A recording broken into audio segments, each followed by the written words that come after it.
When money market funds parked over $2.3 trillion at the Fed's reverse repo facility, Wall Street considered it the ultimate safety valve. Over the last 3 years, that facility drained to near zero.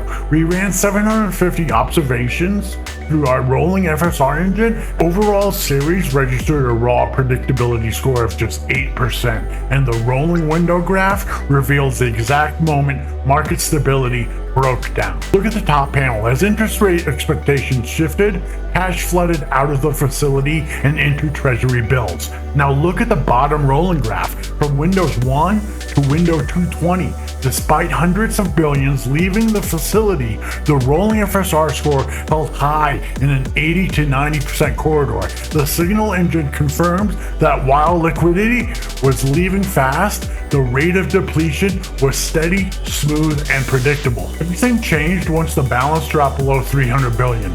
Around window 480, look at the rolling score. It completely off-caved, plunging from 70% down to single digits. As the facility neared zero, routine month-end and quarter-end bank rebalancing created massive percentage swings on tiny absolute balances, completely destroying signal predictability. This isn't just a chart of cash leaving the Fed, it's a real-time mathematical record of a structural market regime shift. While standard charts show a flat line near zero at the tail end, FSR proves that underlying liquidity stability is operating in an ultra-volatile, low-confidence state. Audit central bank liquidity, sovereign yield spreads, audit anytime series data. Predictability-API.com. Link is in the description.